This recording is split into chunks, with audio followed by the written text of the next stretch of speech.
টান টান উত্তেজনার আবহে ওয়াশিংটন এবং তেল আবিবের সম্পর্কের সমীকরণ যেন এক গভীর রহস্যের অতলে তলিয়ে যাচ্ছে। দীর্ঘদিনের ব্যতিক্রমী মিত্র হিসেবে পরিচিত ইসরায়েল এখন ডোনাল্ড ট্রাম্পের অমোঘ আমেরিকা ফার্স্ট নীতির শীতল বাতাসের মুখে দাঁড়িয়ে।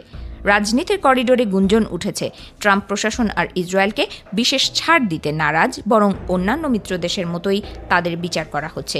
পলিটিকোর সাম্প্রতিক প্রতিবেদন এই সম্পর্কের নাটকীয় মোড়কে এক নতুন মাত্রা দিয়েছে। ইসরায়েলের রাজনৈতিক মহলের অন্দরে একসময় প্রবল আত্মবিশ্বাস ছিল যে ট্রাম্প প্রশাসনের সব কঠোর নীতির বৃত্ত থেকে তারা সুরক্ষিত থাকবে, কিন্তু বাস্তবতার কঠিন কষাঘাতে সেই ভ্রান্তি এখন চুরমার। বেনিয়ামিন নেতানিয়াহুর উপদেষ্টারাও আজ স্বীকার করছেন তারা সরল বিশ্বাসে ভুল করেছিলেন। বছরের পর বছর ধরে যে ব্যতিক্রমী সম্পর্কের প্রত্যাশা তারা করেছিলেন তা এখন কেবলই স্মৃতির পাতায় ধূসর হয়ে আসছে, কারণ বিশ্ব রাজনীতির জটিল অঙ্কে আবেগ আর পুরনো বন্ধুত্বের চেয়ে জাতীয় স্বার্থের দাম অনেক বেশি। এই সম্পর্কের ফাটলে এক নতুন ও প্রভাবশালী মুখ হিসেবে আবির্ভূত হয়েছেন যুক্তরাষ্ট্রের ভাইস প্রেসিডেন্ট জেডি ভ্যান্স। তিনি যেন ট্রাম্পের নীতির এক ইস্পাত কঠিন প্রতিনিধি। ইসরায়েলের নেতৃত্বের সমালোচনা করতে গিয়ে তিনি যে সাহসিকতা বা কঠোরতার পরিচয় দিয়েছেন তা ওয়াশিংটনের অন্দরে এক নতুন রাজনৈতিক আবহ তৈরি করেছে।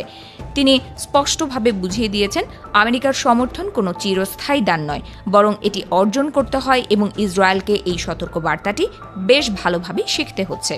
ভ্যান্সের প্রতিটি কথায় ইসরায়েলি কর্মকর্তাদের জন্য এক স্পষ্ট হুঁশিয়ারি লুকিয়ে থাকে। তিনি বারবার মনে করিয়ে দিচ্ছেন যে যুক্তরাষ্ট্রই ইসরায়েলের শেষ আশ্রয়স্থল, কিন্তু সেই আশ্রয় এখন আর স্বতঃসিদ্ধ নয়। ইসরায়েল যদি মনে করে তারা ট্রাম্প প্রশাসনের ছায়ায় সব সময় নিরাপদ থাকবে, তবে তারা বড় ধরনের ভুল করছে। এই নতুন ধারার কূটনৈতিক দম্ভের কোনো স্থান নেই, বরং প্রতিটি পদক্ষেপের জন্য এখন জবাবদিহিতার মুখোমুখি হতে হচ্ছে নেতানিয়াহু প্রশাসনকে। সম্পর্কের এই অবনতি কেবল কথার লড়াইয়ে সীমাবদ্ধ নেই, বরং তা দৃশ্যমান হয়ে উঠছে সরাসরি যোগাযোগের পরিসংখ্যানেও। গত বছর যে নেতানিয়াহু 5 বার ওয়াশিংটনের দরজায় কড়া নেড়েছেন, এ বছর তা নেমে এসেছে মাত্র একটি সফরে। হোয়াইট হাউসের অল ইন্ডিয়া নেতানিয়াহুর পরবর্তী সফরের কোনো ইঙ্গিতই নেই, যা দুই দেশের ক্রমবর্ধমান দূরত্বকে আরও প্রকট করে তুলেছে। সরাসরি যোগাযোগের এই অভাব প্রমাণ করছে যে দুই রাষ্ট্রনায়কের মধ্যকার উষ্ণতা এখন প্রবল শৈত্যপ্রবাহের কবলে। সবচেয়ে উদ্বেগজনক বিষয় হল ট্রাম্পের ব্যক্তিগত ক্ষোভের বহিঃপ্রকাশ। সরাসরি ফোন কলে নেতানিয়াহুকে পাগল বলে সম্বোধন করা থেকে শুরু করে প্রকাশ্য ভৎসনা সবই যেন এক ভাঙনের সংকেত। ট্রাম্পের এই ক্ষুব্ধ প্রতিক্রিয়া কেবল ব্যক্তিগত নয়, বরং তা ইসরায়েলি কৌশলের প্রতি মার্কিন প্রশাসনের সামগ্রিক অনীহার প্রতিফলন।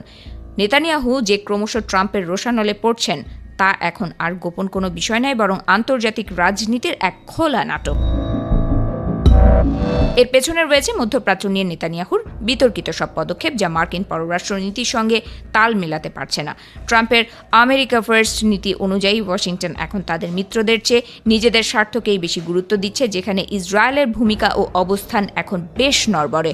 ট্রাম্পের সেই হুঙ্কার, বিবি সব ইহুদি তোমার ওপর বিরক্ত, এটা বুঝিয়ে দিচ্ছে যে নেতানিয়াহুর একক সিদ্ধান্ত গ্রহণ প্রক্রিয়া ও তার রাজনৈতিক ভবিষ্যৎ এখন বড় ধরনের অনিশ্চয়তার মুখে। ওয়াশিংটনের অন্দরের খবর রটছে সবচেয়ে খারাপ সময় আসা এখনো বাকি। এই সাবধান বাণীটি যেন পুরো মধ্যপ্রাচ্যের ভূ রাজনীতিতে এক অশনি সংকেত হয়ে ঝুলছে। ইসরায়েল ও যুক্তরাষ্ট্রের মধ্যকার এই নাটকীয় টানাপোড়েন শেষ পর্যন্ত কোন দিকে মোড় নেবে তা নিয়ে এখন বিশ্বজুড়ে চলছে নানা জল্পনা কল্পনা।